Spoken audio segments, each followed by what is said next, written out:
जय श्री माताजी। विश्व के सभी साधकों का सुबह के ध्यान सत्र में हार्दिक स्वागत है। दोनों हाथ गोद में, चित्त सहस्त्रार पर।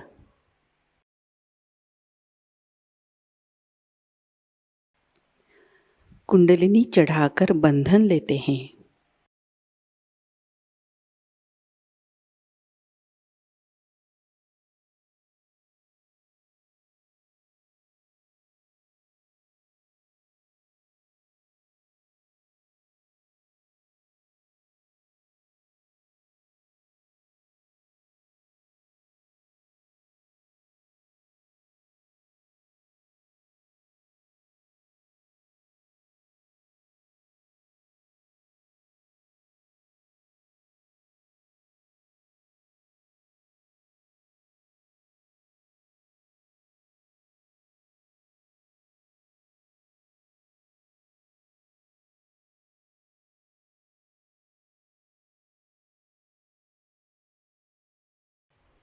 तीन महामंत्र, तत्पश्चात श्री गणेश मंत्र।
अपने चित्त को सहस्त्रार में लाते हैं।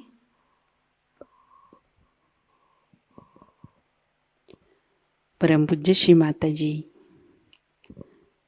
कृपा कर आप हमारे सहस्त्रार में विराजिए। आपकी कृपा से हमारा आत्म साक्षात्कार सुदृढ़ कीजिए।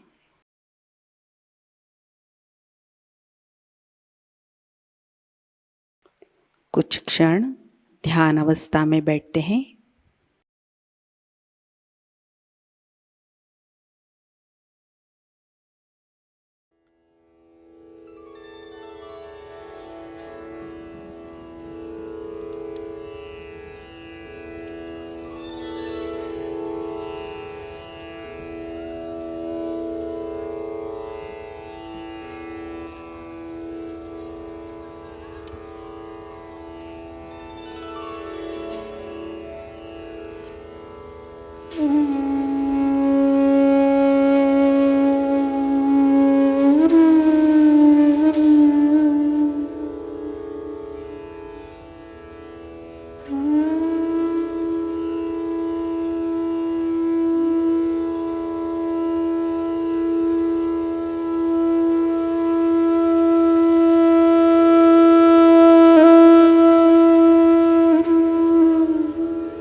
इसी अवस्था में अमृतवाणी आत्मसात करते हैं।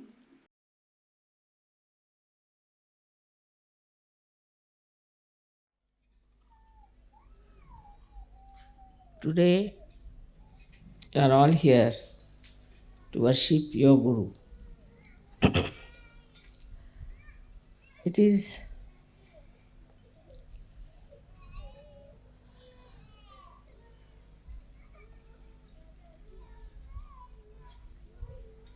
a common practice, especially in India, that you must worship your Guru. And the Guru has to fully be in control of his disciples.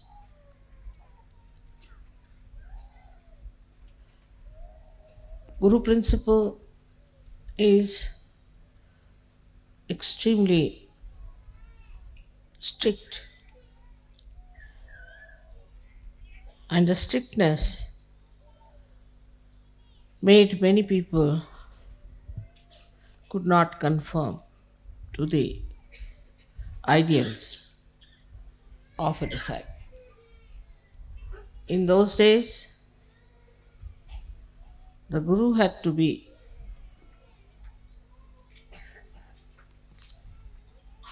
absolutely the authority, and it was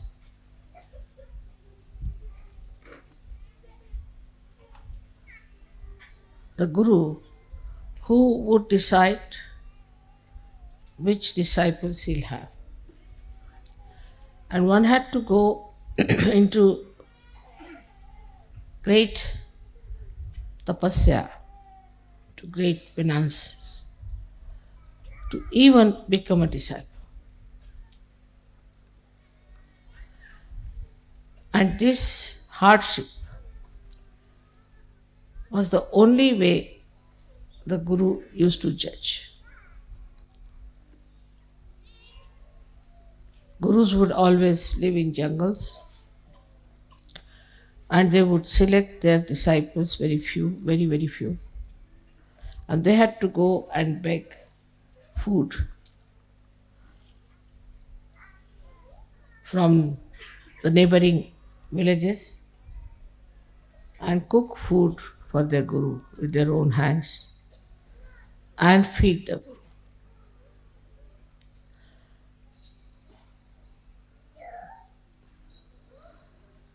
That sort of Guru business is not in search. That basically we must understand that the difference between those styles of Guruship and that we have now is this, that very few individuals were given the chance to become the Guru. Very few. And these few also were selected out of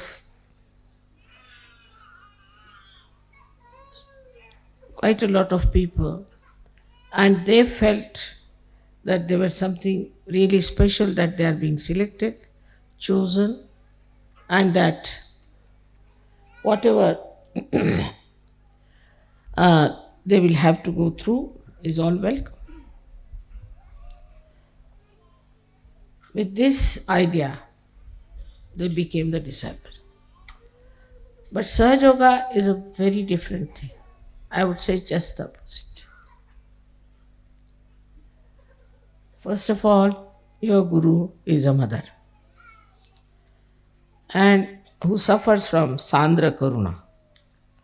At the slightest things that happen to you, my eyes get filled with tears.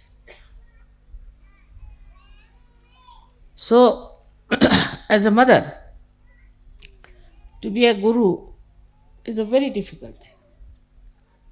But at the same time, for you to achieve heights is also difficult. Because you get lost when I love you so much, and in that love, you forget sometimes that the progress in your being is very slow. It is important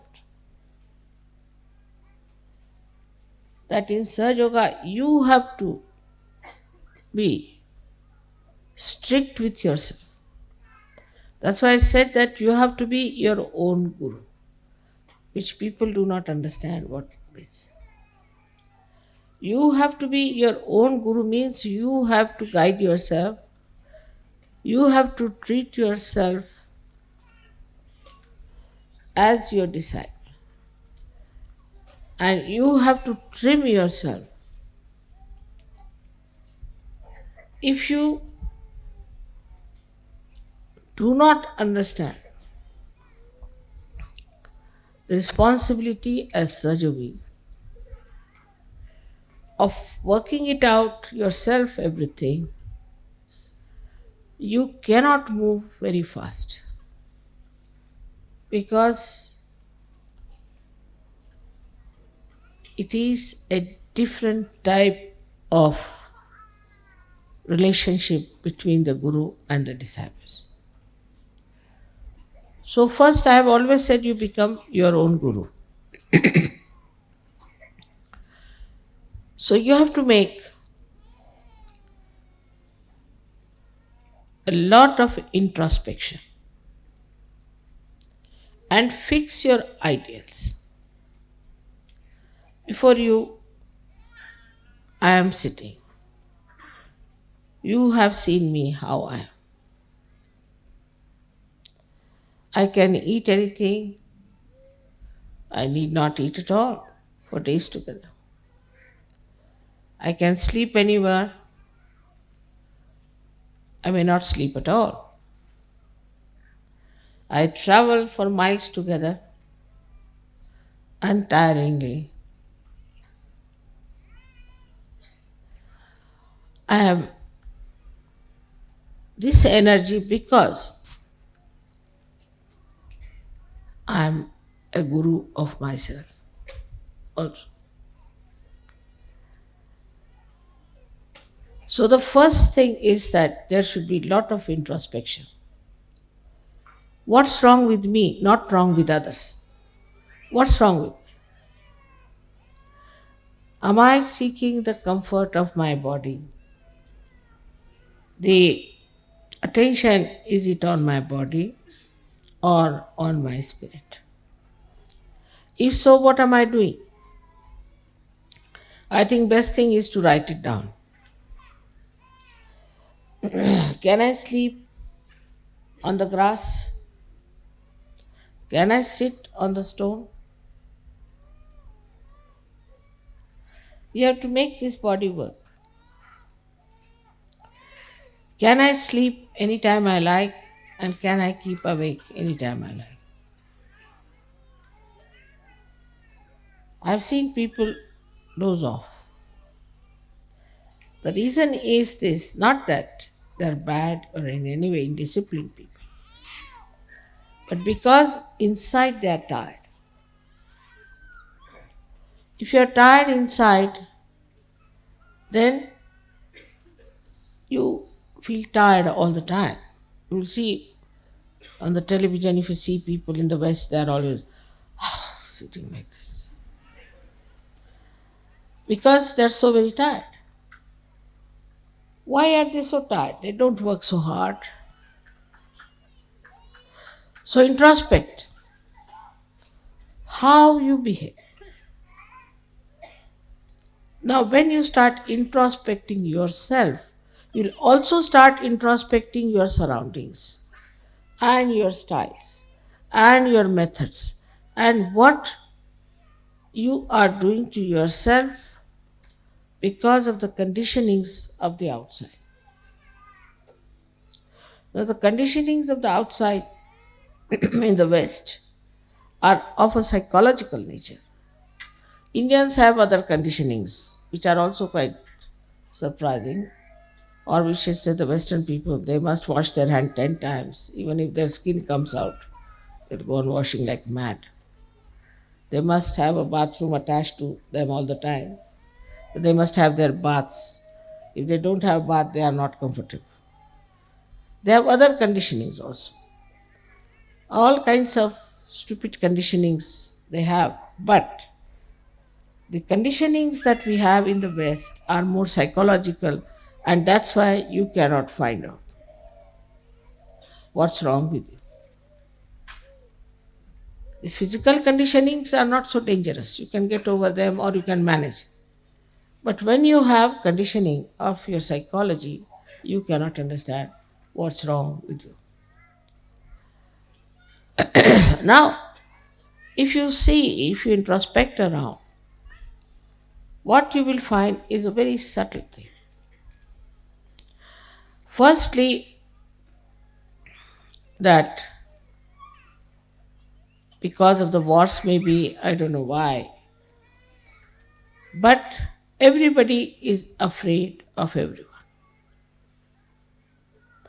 Especially, I think, Freud. Because of Freud, even the mother is afraid of the child. And all these things to Indians are absolutely, they can't understand this. But you people know that very well. They won't touch anybody, they won't hug anyone. First of all, when they used to play football, they used to hug. But now I see they don't hug, they just touch hands like this. After some time, I think they may just do like that or something. So frightened that nobody, even the children I've seen, are frightened of hugging their parents. So the expression of love is not there. And when there is no expression, there is no love inside. And that's how it goes on drying up and drying up and drying up. There was a little girl in Sahajayoga. And I had some present for that child. She was quite young, must have been about 10 years of age. So I gave it to one Sahajayogi, Western Sahajayogi, that you go and give it to her and say that I have given. No, mother, I won't give. I said, why? She'll misunderstand me. I said, what will she misunderstand? It has gone so much into the heads of people. And this has created really the psychological insecurity within you. From very childhood, this insecurity has been working. And that's why you are frightened of each other.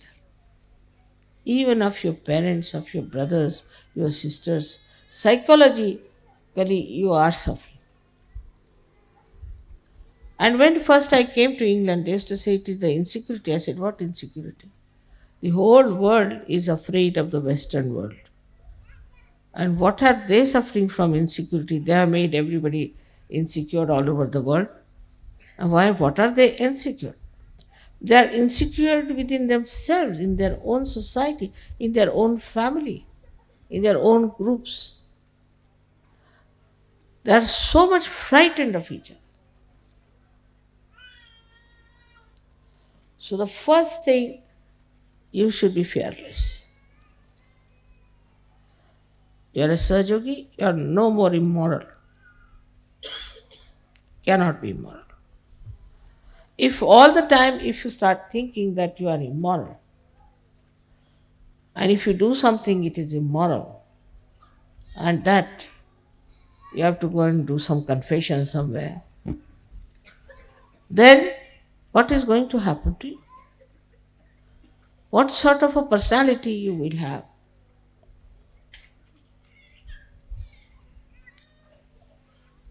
We have to change this by changing ourselves.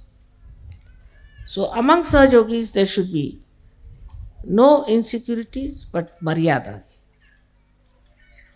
You must know how to respect each other's privacy.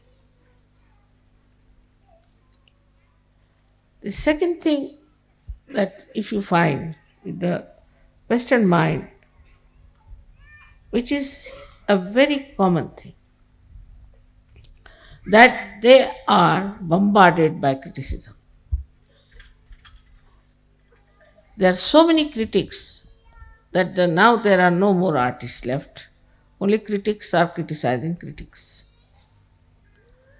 All artists are finished. They are all the time criticized. Somebody will come in. There's an education on criticism. They may not know how to play any instrument. They may not know how to sing. But they can criticize. All right. So all the time in your mind is a way that you always feel that somebody will criticize if you do this. All the time the fear is there that somebody will criticize. So, should I say or not? as Sahajogis, you shouldn't worry about these stupid people because they're blind. And if they want to criticize you, let them criticize. What does it matter? Makes no difference.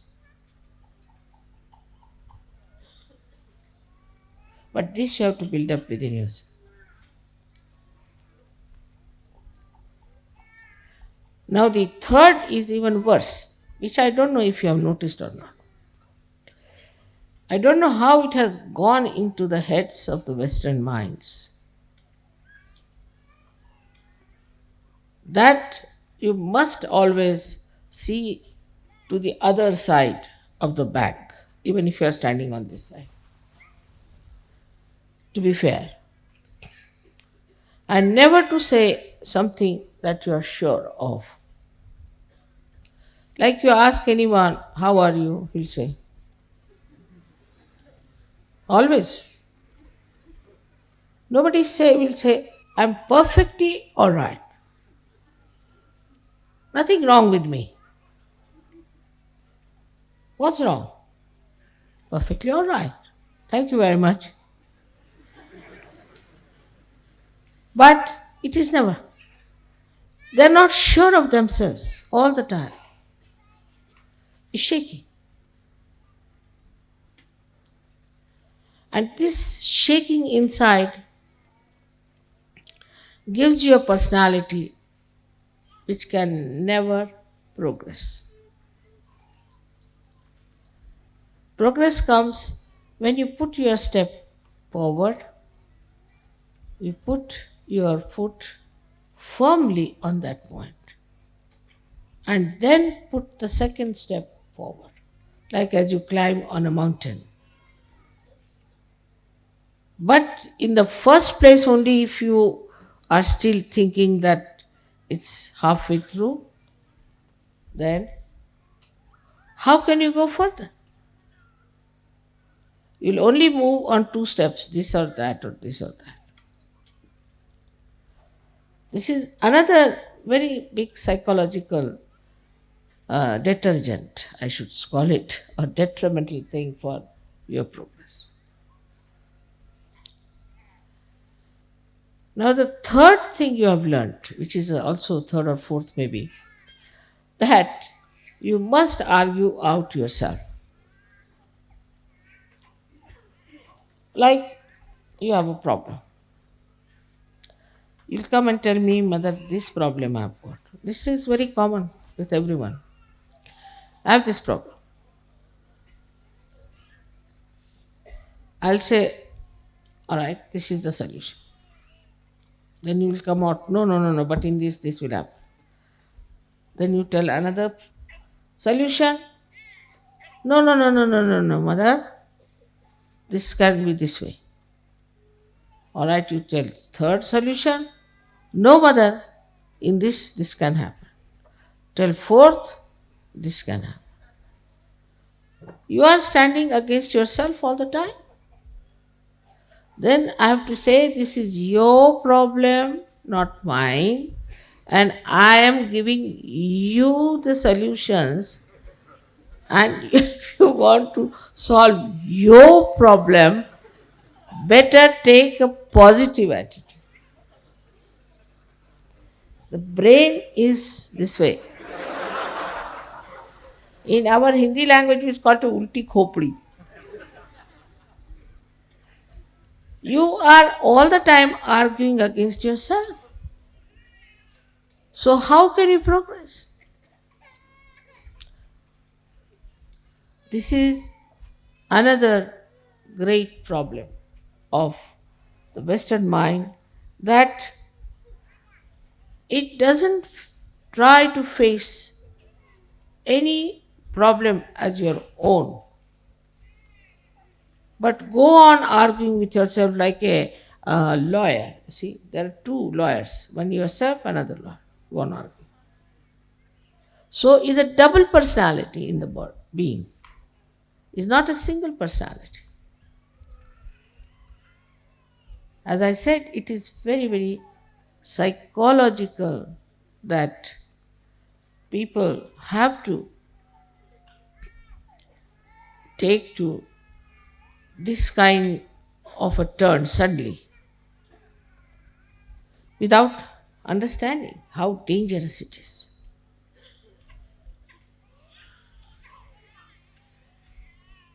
With the enlightenment of your brain, they should disappear. On the contrary, in Sahaja Yoga, it's very dangerous because you say something, you are a Sahaja Yogi, you are connected with the all pervading power. Whatever you say gets connected and it acts. It's very dangerous for you people not to realize that you are realized souls and not to assume your own powers. Like, see, I have to say something secretly, then I must put my hand here and then say it because it is connected to the mains. But supposing I keep it open like this and say something, it goes to everyone. In the same way, whatever the Sahaja Yogis say or desire or want, there are just people sitting there, see here and here, you have put them there. They are listening to you all the time. They are so anxious to do your work. All right, you say so, done. So, whatever you think or whatever you desire or whatever you say, you have to be extremely careful.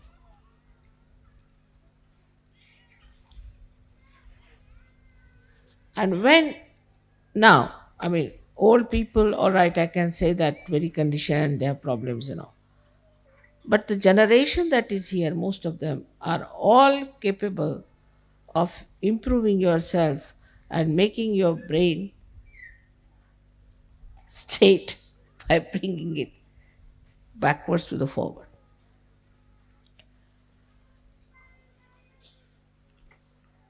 The psychological problem you do not see.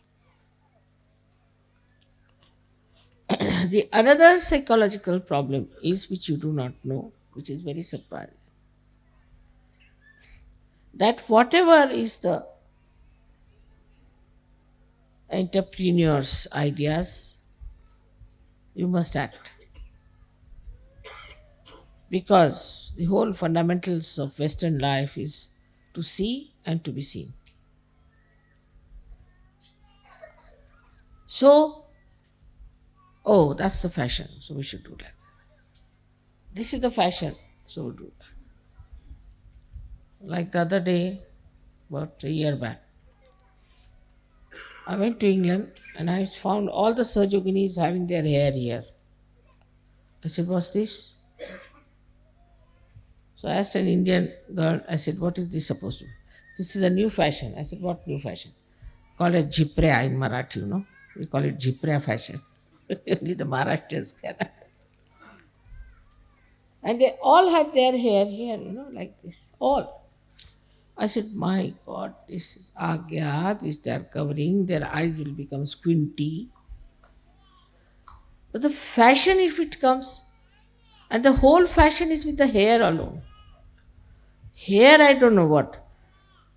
There's so much interest in the hair.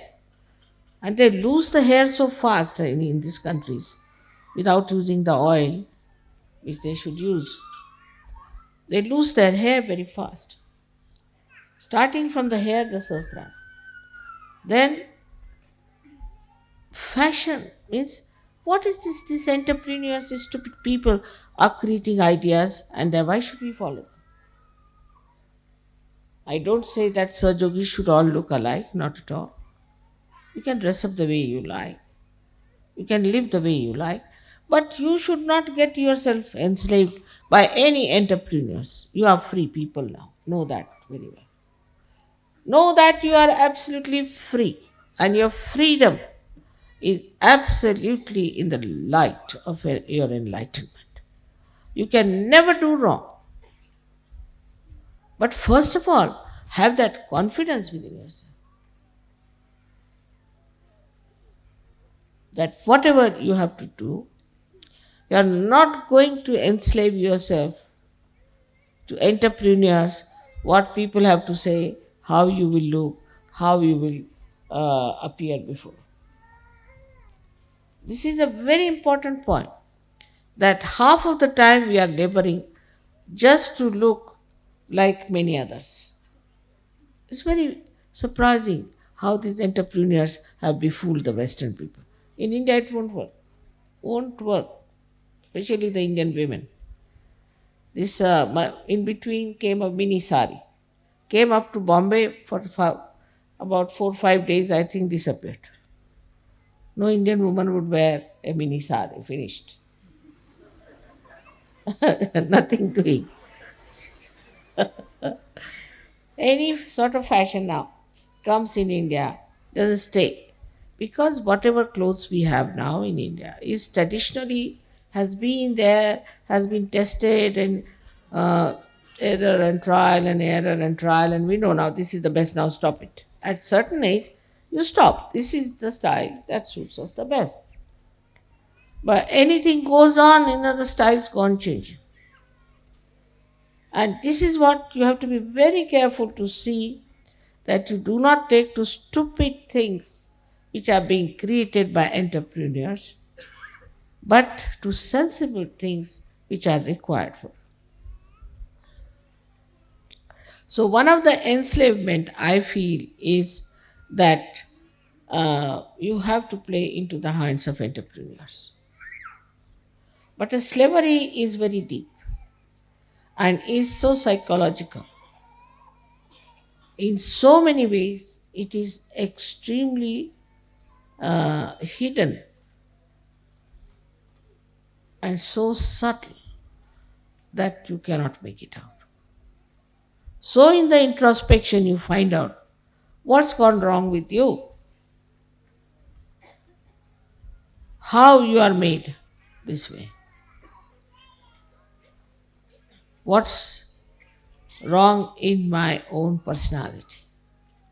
It has come from all the surroundings and the way people have been putting ideas into my head. You should have your own ideas. You shouldn't worry what Plato said and what Socrates said and what this thing said. What do you think? After all, you are enlightened people. But then there is another psychological thing which is even the worst. And that, Mother, if we are very sure, then we are putting up our ego. They are so much afraid of their ego that as if after some time they'll take off. The ego will bloat so much that will take off. This is another fear people have.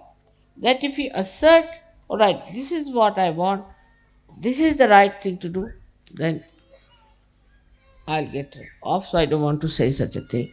I have an ego. So with Sahajayoga also certain fears have crawled in. One of them is that, Mother, I should not have any ego.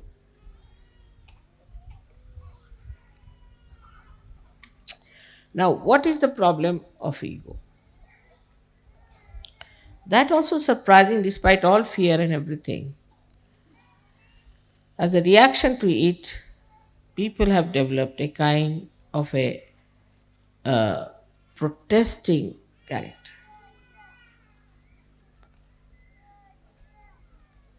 But again, these entrepreneurs have pampered your ego. Like in the morning, you ask the child, what will you have? Then child say, I'll have this. The mother has to run and get it. Or she must keep everything in the fridge. In India, that's not the case. Whatever is cooked in the house, you better have. If there is no salt, all right, without salt, come along. Otherwise, don't eat, doesn't matter. In any case, you will eat. So when the disciplining comes within yourself and you understand this, then you do not say, I desire only this, I desire only this. What you desire, you tell yourself. All right, you will not have it for 1 month. Let's see.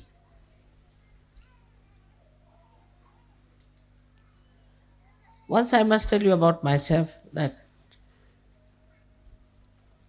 little bit comfort grew upon me sometimes, I think. So we had a transfer, and my family was not with me at that time.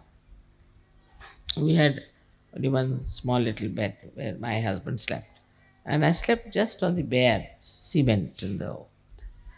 And next day I started getting the pain in the body. I said, all right. I slept on the cement for 1 month.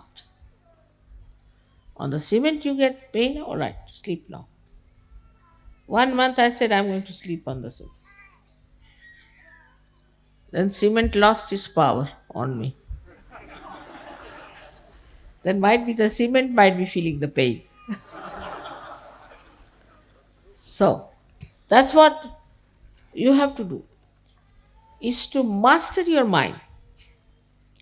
Now the problem only will come, what is the discretion, this ego will come up, mother. Because your ego, as I said, is developed by reactions, by protesting against things, and also by the pampering of the uh, entrepreneurs. All right, whatever may be the reason, we are not going to psychoanalyze ourselves. But the fact is also we have a ego problem. Why? I've already told you that if a balloon is bloated many a times, it can easily be bloated. At the slightest air, it bloats. And that's why you are afraid that suddenly my ego might become so big that I may be like a balloon in the air somewhere moving.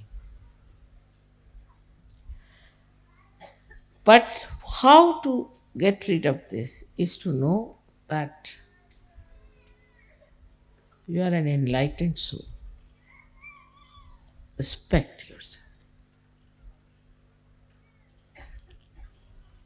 Once you start respecting yourself, you will not fall into any traps of ego. Very simple. Respect yourself. You have to say, I'm a Sahajayogi. How can I behave like this? After all, I'm a Sahajayogi. A kind of a dignity that develops. And then you will start feeling shy of doing something that is stupid. Because ego makes you stupid. That's the point. Absolutely. So now, if you develop this respect for yourself, I am a Sahajayogi, so I can't behave like this. I am a Sahajayogi. If you say like that to yourself, then you will be amazed that the dignity of a Sahajayogi will definitely keep you down to earth.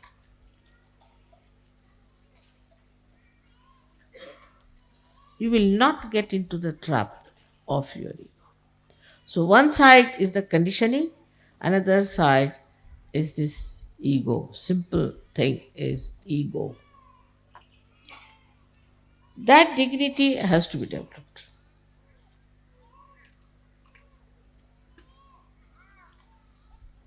You'll be surprised, among animals there are maryadas. Like a tiger won't behave like a snake, and snake won't behave like a tiger. So we are now Sahajogis. We are tigers among human beings. We are lions among human beings, the highest. We are the highest human beings. It's not necessary to have 10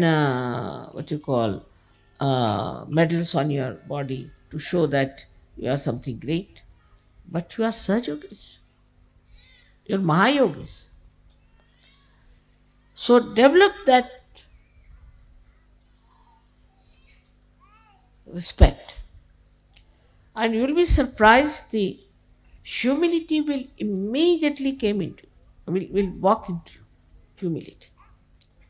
I've seen some Sahajayogas sit like this, sometimes sit like this, sometimes they, one, if the left Vishuddhi is there, like this, right Vishuddhi is there, like this.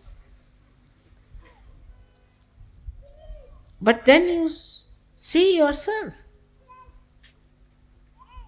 like a bridegroom has to dress up, and he remembers, I am the bridegroom. I cannot behave like other younger boys who will be there. I have to have my own personality. I am the bridegroom. I am going for my wedding. I cannot behave like all my other friends are there. You have to behave in a particular manner. So assume this. Still, we do not know that we are Sahajogis. Once we know we are Sahajogis, that dignity will develop within us. And with that dignity, you'll be amazed. You will also see what is wrong in your own country, what is indignified. Now, with whatever has happened in France, you can find out what's wrong with French laws. But French are more interested in drinking and eating and other things. So they never paid attention. Oh, let it be. What do you care for laws? Let it be as it is. Doesn't matter. Who should bother about these things? It's nothing important. After all, if you can get something to drink, you go to any French village at seven time, you cannot meet anyone, even a drunkard. They are sitting inside and drinking. I mean, that's the main religion, main pastime. Next day with the hangover they come, so they see everything the other way down. Like this fellow, these journalists who went to India, they saw an iron gate and they thought this was the iron curtain of Hitler. Everything expanded, so big, crooked, because hangover. So the whole life in the West like a hangover. Either they see things too big or too small. They don't see things as they are. Now most of these things are written, which you will read, the psychology and all those things and the books. Mostly they are drunkards. If you see their lives, they have been drunkards. So whatever they have written, why should we take them so seriously? Except for very few who were realized soul, most of them were drunkards. Like those who wrote about Greek tragedies, must have been really drunkard people. They must be taking lot of things inside and they must be writing something like that. Because most of the drunkards, when they write, they say that why should I live? I must die. And like that, we too have in India many people who have written ghazals who always say that why should we live? We should die. So there's one poet who has said, now you're talking of die, why don't you die once for all? So you will realize that what you will write, what you will say, is higher than all these people. But Sahaja Yoga has worked so smoothly in you that you do not know what you are.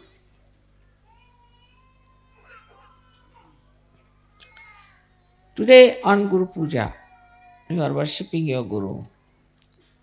At the same time, I bow to your Guru within yourself.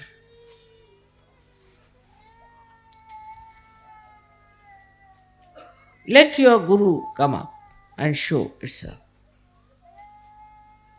Especially the kind of a Guru you have. I am not strict with you. I am very gentle. Because as I told you, fundamentally is a different thing, is that it is not for an individual, but it is for the collective. And if something has to spread collectively, then you have to understand that it has to be only love that is going to. There is no other way we can spread Sahajayoga, because we cannot be like Hitler, giving wrong ideas of hatred. Either it could be hatred or love. You teach people we hate this one, fundamentalism, this, that, you'll get thousands ready to fight. You can elevate their baser self and say, all right, come along, let us fight. Racialism, this, that, anything, even nationalism. All right, there are people. But when I say love is very different, try to understand, and because of our collective work, we have to know that love is a source of energy that makes things grow in a living manner. It is the energy which is a living energy. Try to understand now. This is people don't understand. Love doesn't mean that you hug somebody or do something, but living energy that understands, that makes you. I hope you have seen my books and I hope you have read it. In that I have described to you very clearly what is the living energy within us that works. And anything that is working, for example, see this flower.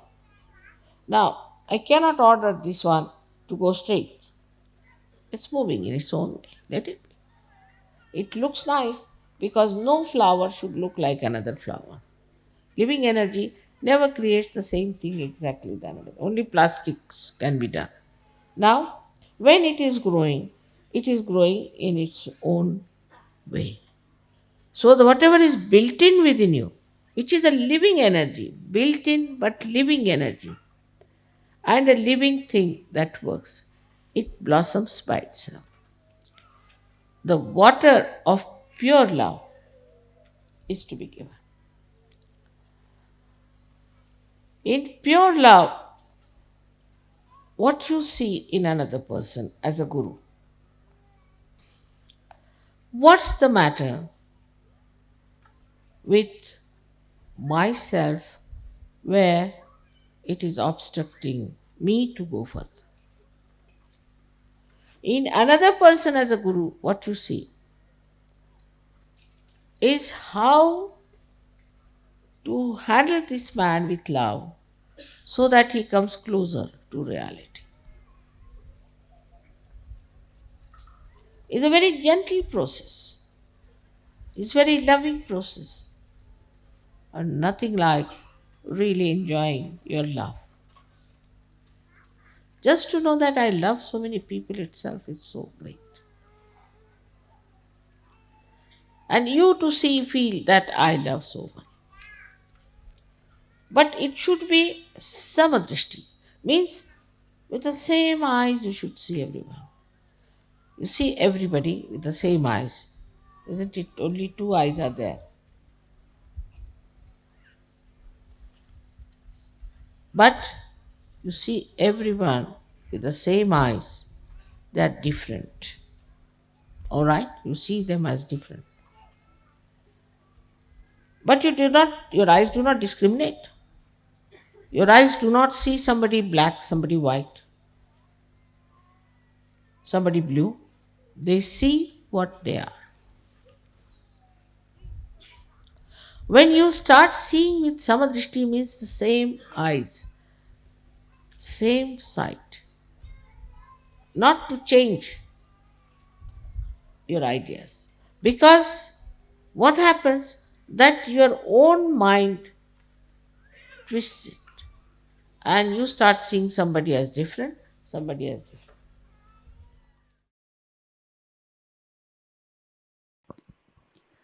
ध्यान की अवस्था बनाए रखते हैं।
जय श्री माता जी।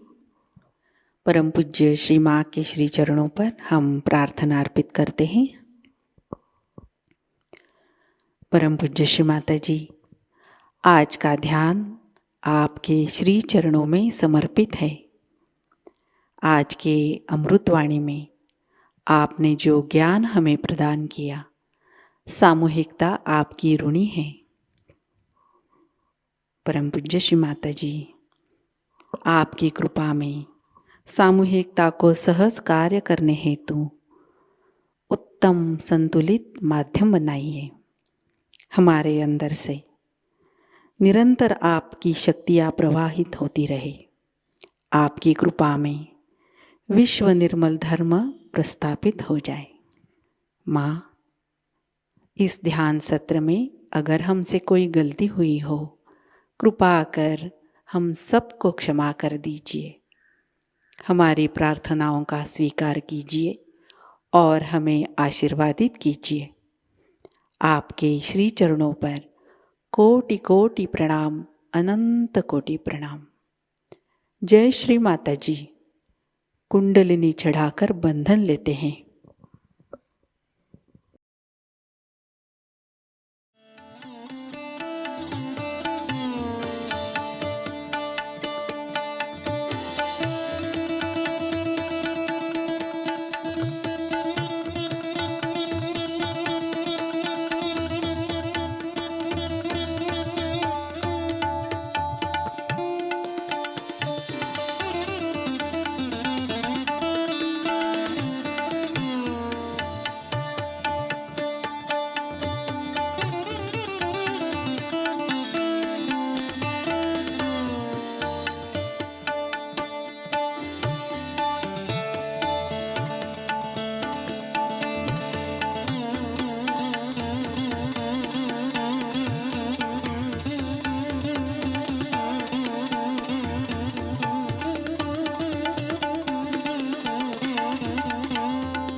आज का ध्यान सत्र अभी संपन्न होता है। जय श्री माता जी।